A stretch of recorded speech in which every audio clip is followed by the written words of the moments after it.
Well, welcome all the way from Japan, Andres Permuy. It's great to see you again. I think it was episode 73, and now we're already up into the 100. So I really look forward to catching up with you today. Remind our listeners a little bit about who you are, how you came to kind of know us a little bit, and or what you're doing with space.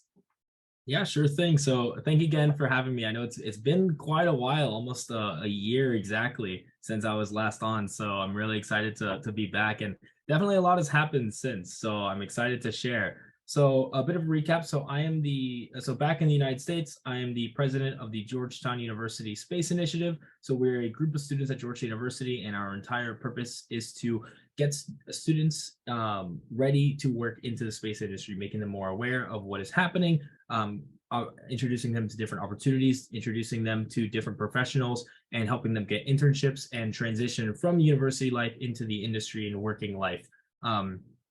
Being in Washington, D.C., we're primarily a networking organization and deal a lot with like space policy, which is a pretty niche field within the space industry. I also work with the national team at SEDS USA. So SEDS is the Students for the Exploration and Development of Space. And GOSI, the Georgetown University Space Initiative, is a chapter of SEDS. Here in Japan, I am working as a robotics and computer vision intern for Astroscale Japan. And I could talk all about Astroscale all day, but in a nutshell, Astroscale is a orbital debris mitigation company. So their entire mission is to balance the scale, hence the name, of space debris and sustainability in space. So right now, orbital debris is becoming a massive problem, and it is going to, if something is not done about it soon, is going to affect everyone, from launch companies and satellite companies trying to launch things into space, to astronomers not being able to see out of the atmosphere because there's so much debris in the way, causing so much light pollution, and also just physically being in the way of their images. So in order to solve this issue, Astroscale has several different projects to do active debris removal. So they go up and they grab space junk and deorbit it.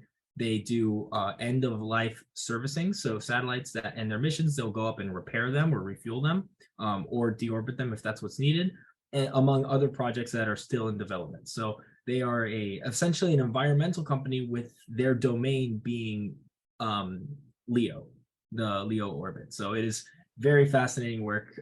They have a branch here in Japan. They have a branch in the United States in Denver, Colorado, as well as the UK and Israel.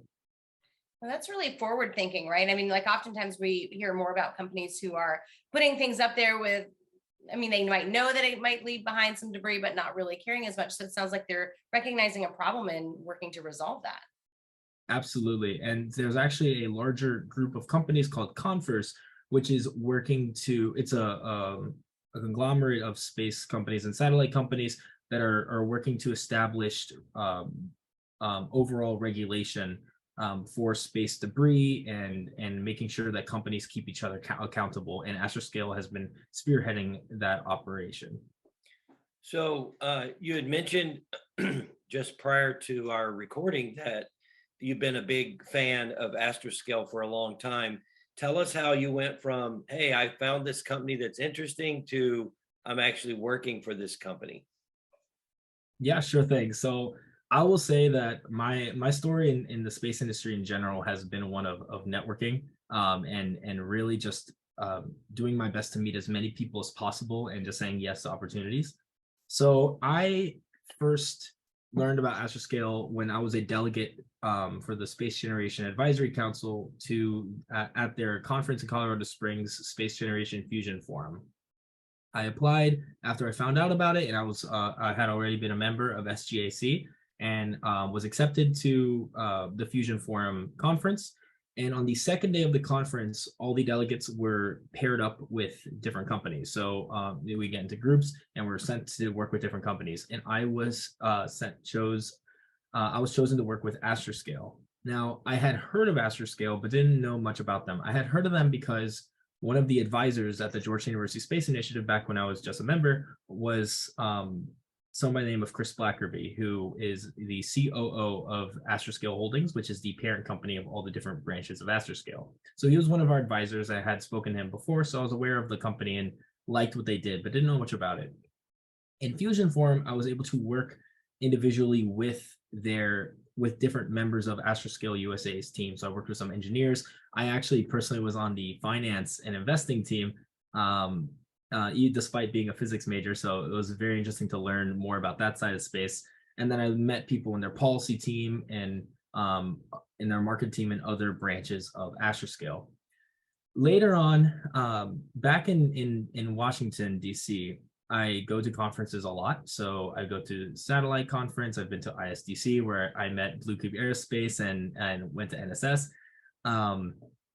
So at these conferences, I would always see Astroscale, especially at Satellite and SGX, which is the sister conference to Satellite run by SGAC. So I've known a lot of members of their team. I've been interacting with them for a few years now and was always on their case about interning with Astroscale and when internships would open up and how to go about it, what they're looking for, all of that.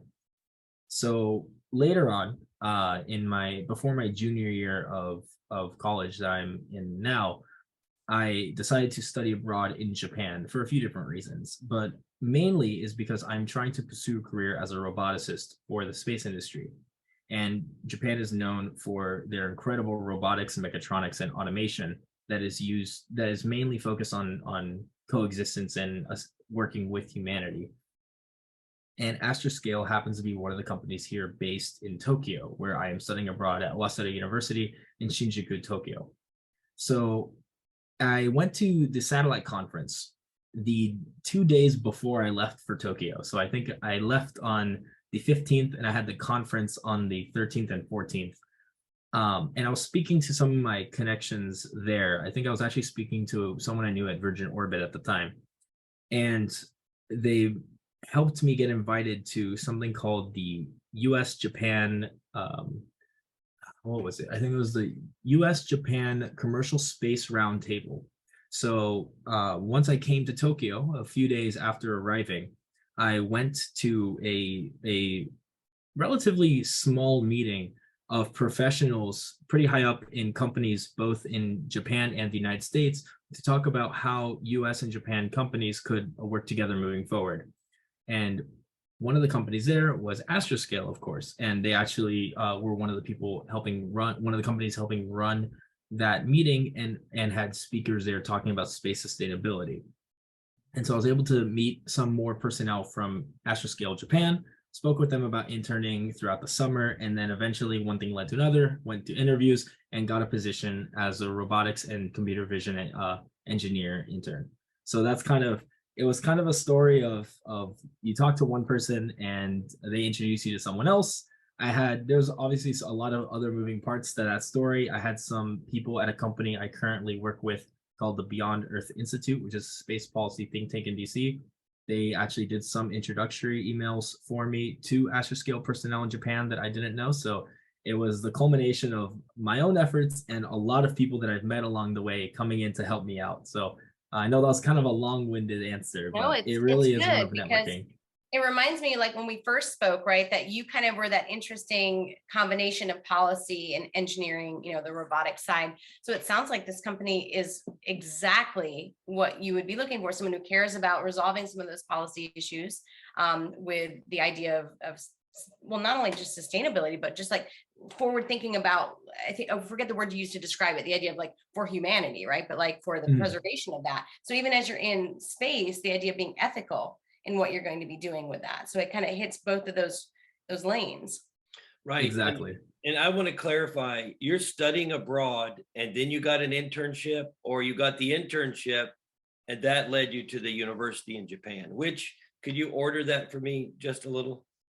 So it's kind of a both answer. Oh, So the reason I came to Japan was to get the internship. So in order to get here, I studied abroad, and then while ah, studying abroad here, got the internship. So it That's was smart. a it was not a guaranteed that I would get one, but I knew that I would at least give myself the opportunity while by studying here. no, So Right, that's right. I was very got my strategic. school to help me get here. Well, and so obviously Georgetown had a program that was abroad in Japan that you probably had several options to choose from, and you're like, if I go here, then I'm closer for this. Yeah, that's great. That was good thinking, right? Mhm. I think your story, one of the interesting stories is sometimes if you're like, I'm going to be an engineer, that student may just focus on the craft of engineering, but you took a more holistic approach about the organizations and how Well, and the why, right? It's like right, the why we how need to do this. countries play with one another, and then how companies might work together. So I think your viewpoint was very holistic versus I've just got to turn this wrench and build this thing, right? So Mhm. I feel like that probably worked very strongly to your advantage. So well done, well done. Thank you. I'd like to pivot and talk a little bit about what it's like as an American student living in Japan. So maybe you could share a little bit about what's a day in the life like for you. I'm curious. I'm curious about uniforms, food, just I know that it's a clean city, right? Maybe we could start Mhm. there. What's some of your general observations as you walk from class to work or work to where you live, being in Tokyo this time of year? Yeah, no worries. So it's pretty different. It's very interesting. So I would say yes, you're right. It's very clean. The streets are very clean. Everything is very well maintained. The public transportation is excellent. I take the train essentially everywhere. I take the train to work. I take it when I travel. The train network here is absolutely incredible. Um, class being a college student here is pretty different than in the United States, in my opinion. It is a lot. I'm trying to figure out the best way to say this. It's less stressful. It's a lot less work. So there's a lot less busy work. Whereas in the United States, assignments you get, homework you get takes you hours and hours and hours and days, and you are constantly doing absolutely nothing but studying. And then you have extremely rigorous exams, and you really have time to do nothing else. University here is a little more laid back is not the correct way, but it allows you to have a little bit more of a life outside of school. So you go to Balance. class, you do your assignments. Yes, there's a better work life balance. So go to class, you do your assignments, and as long as you keep up with everything, you'll be fine, and you're not slammed with work, which is what has allowed me to work this internship. So while being a full-time student here, I'm also working 28 hours a week at Astroscale across Tokyo, which is something that I would not have been able to do back in the United States due to my course load. So that has been one big difference here. And it's also allowed me to see Japan, to travel on weekends without having to worry about the fact that I'm not going to finish an assignment. I'm still able to stay on top of my work while also exploring and also being able to pursue opportunities. So that has been one major difference. I would say just in general, there's a few cultural differences than the United States, but it's all good. What It's are some really a of those beautiful city. differences? What I are would the say differences that stand out? the funniest one that I talk with some of my friends here. So I live in an international dorm, so people are from all over the world, not just the United States. But the one that we talk about a lot is how much Americans talk to people, which is actually kind of plays on the whole networking thing I was speaking about earlier. How a lot of times in the US, doesn't matter where you are, you could talk, like, people talk to strangers all the time, like it's nothing. You talk on the train, talk in line. Here, people are a little more quiet. So the train, even during rush hour when everyone is standing and it's packed, not a single other person can get in the train, it'll be dead silent. There's not a single person talking, even though it's so many people. So that was one thing to get used to, because I was so used to just making conversation with any and everyone. But I mean, that's just different. It's not good or it's not bad. But no, yeah, there's small things, but it really is an incredible place. I highly recommend visiting. And it's a great place to be a student.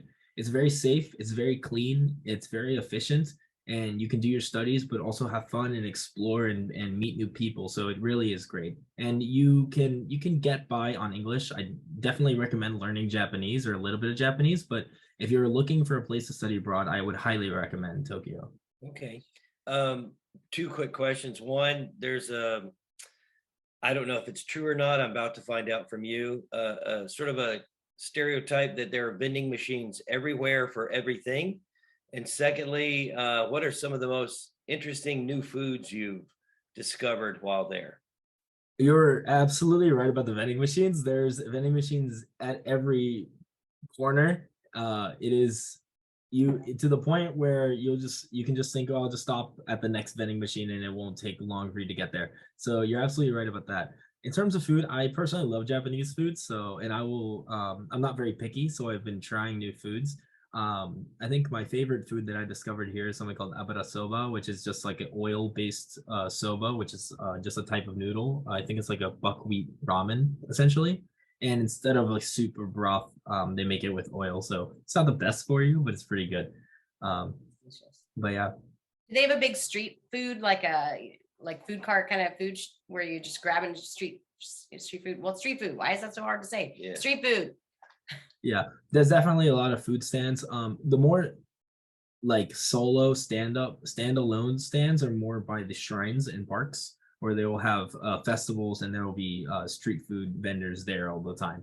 But there's actually a lot more, I would say in the city, there's more of like hole-in-the-wall restaurants where the restaurant is just a single room where there's a bar and you just sit at the bar and get food really quickly. So there's a lot more of that. But yes, street food is all over the place and it's very good too. Well, I'm going to go back a little bit to the idea of mitigating space debris. So, Yeah. I mean, because, remember, I'm kind of the layman. I teach English. I don't really understand how all of that works. So when you say that Astroscale, or what you are looking to do is to kind of find a ways to remove this, how exactly is that happening? Are you launching with someone? Like, is it an actual machine that's like an arm that's pulling things in? What does that look like for our listeners? Or Yeah, no worries. So there's a few different ways. I'll mainly talk about two different projects that Astroscale works on. That is ELSA D, which is end of life servicing. Forgetting the rest of the name of the acronym, but I think it's end of life servicing Astroscale.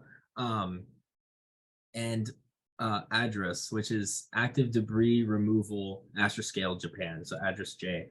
So end of life servicing, essentially, the LCD satellite is actually currently in orbit.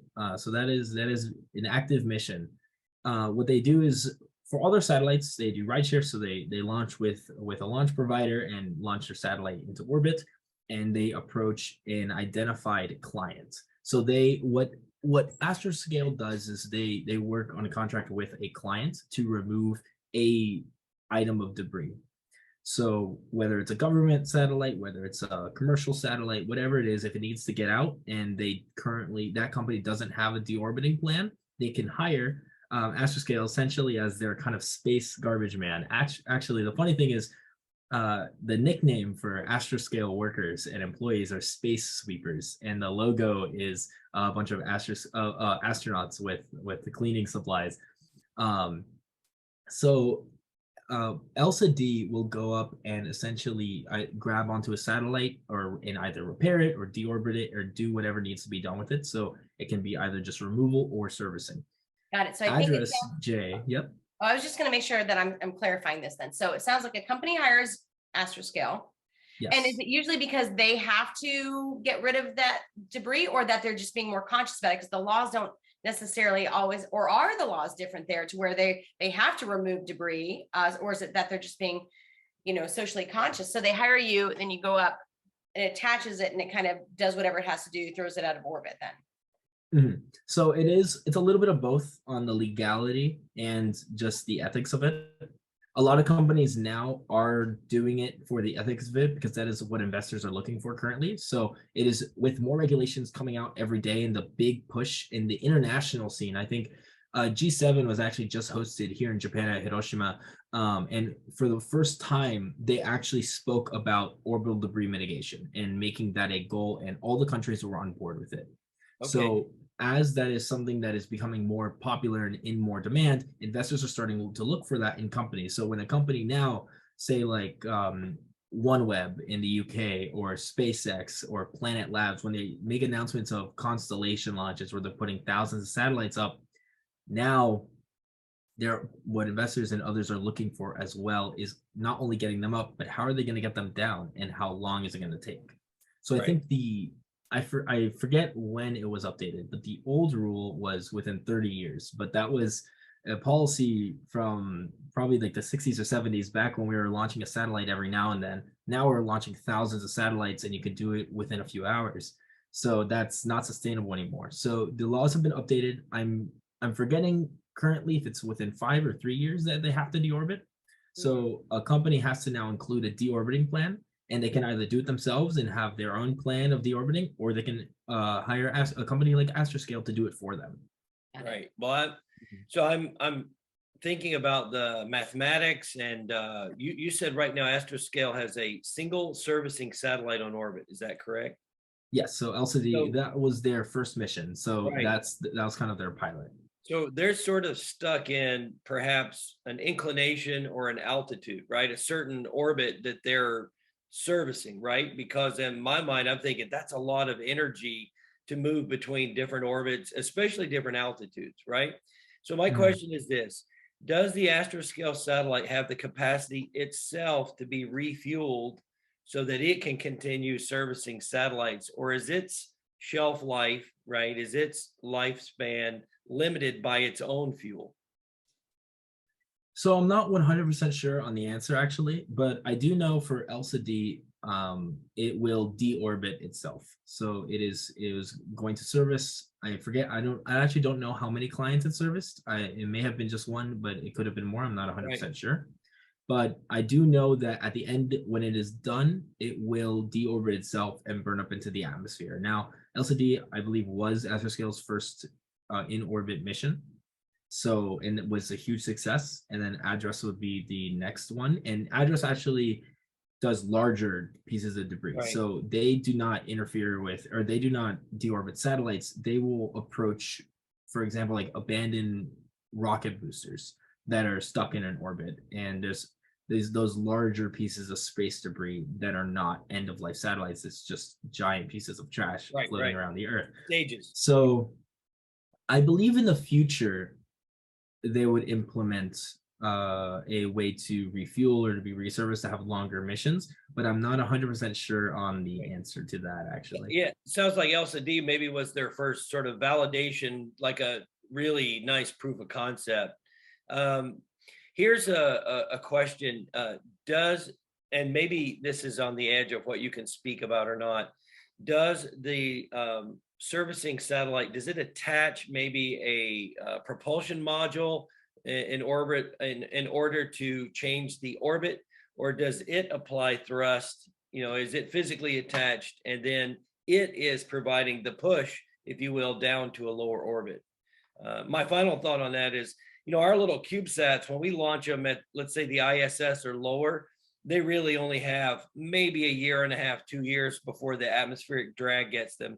So I'm presuming you're dealing with stuff that's higher than the ISS, but still not considered a mid-Earth orbit. Is that fair to say? Fair to say? I think what I could say is, I know for LCD, and I'm not 100% sure on all the specifics, since I am pretty new to some of the more specific information, but I know that for LCD, it is equipped with thrusters, so the satellite itself can move, and they need to be able to orient themselves to attach to the different satellites. And I also know that especially with Astroscale UK, I believe LCD was a product of Astroscale UK, they also developed something called a docking plate. So the docking plate was something that is attached, that the client has attached to their satellite, which is compatible with Astroscale's docking systems. And then the Astroscale satellite will approach the docking plate, attach, and then physically deorbit the satellite with its own thrusters and arm.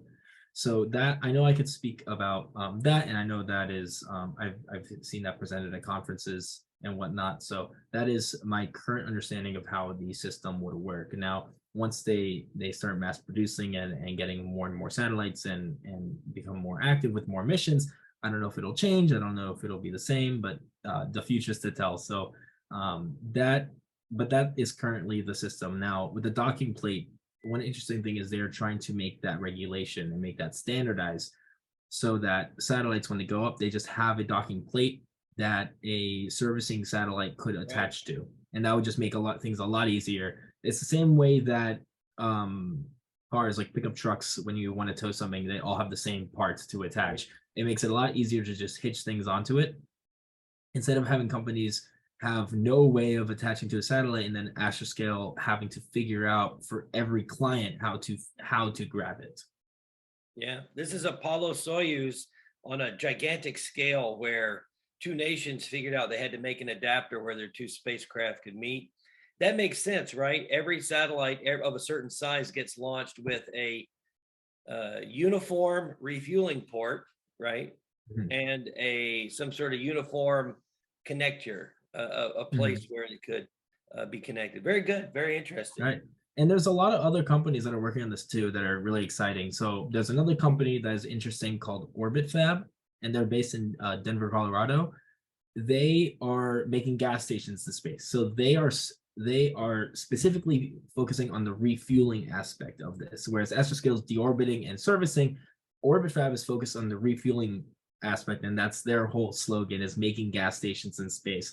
And then Astroscale, they were definitely the trendsetter, I believe, but they're not the only ones, so which is exciting. So you have the Space Logistics, which is a subsidiary of Northrop Grumman, doing in-orbit servicing. In-orbit servicing is kind of the key word that is going to start going around.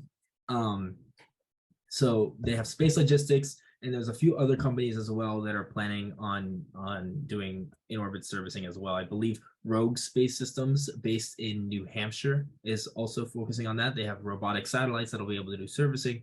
So it's a brand new sub industry within the space industry, and it's definitely here to stay, because not only is space debris a big problem, but as we get better at launching satellites and we become more reliant on space data and space technology, we're always going to need people to pick up the trash in space, just like what we have down here on Earth. Yeah, it's really interesting to think about, because we've known it's happening fast, right? Like as you said. So we talk about space debris in 1 month, but it seems like all of a sudden now we're all recognizing the problem. Let's create these jobs or these machines that are actually going to do that. So it is kind of fascinating to watch it unfold. Just for the sake of time, I know that we always ask about advice, but really I'm more interested in hearing about what's next for you, because I feel like the next time we talk to you, you're going to be onto some new amazing chapter. So what's up next for Andre? Yeah, I'll gladly share, and no worries about time. I have all night, so any questions that you have, no worries. Right now, I'm approaching that transition period for after graduation. So right now, I'm actually part of something called the Columbia Combined Program. So I do my time at Georgetown for a bachelor's in physics, and then I go to Columbia University for a bachelor's in mechanical engineering. So I'm still debating whether I'm going to follow up with that or just move straight into graduate school. Either way, I will be going to graduate school, whether it's after the Columbia program or before. But I'm planning on focusing on orbital robotics and space robotics and automation. So to specialize in the type of engineering that is used by companies like Astroscale, like Space Logistics, and other companies like Gitai Space, iSpace, and other companies that are doing extraterrestrial robotics and orbital robotics. That would be my specialization. And then once that is done, return to a company. I hope Astroscale. I love the team there and everyone there. And of course, I love the mission and his work that I know I would be proud of.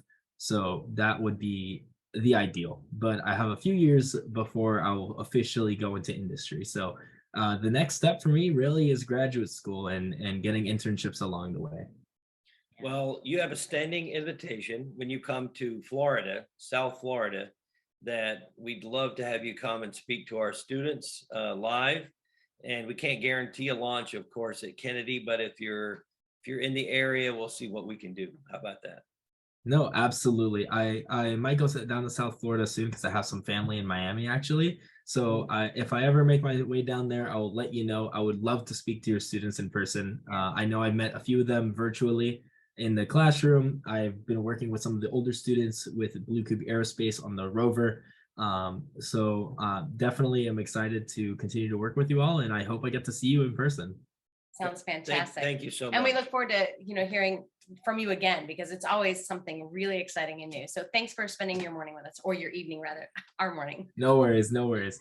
All right, thank you so much Yeah. for having me again. I really appreciate it, and say hi to all your students, and I hope I was able to provide some insight. Fantastic. Thanks, Andre.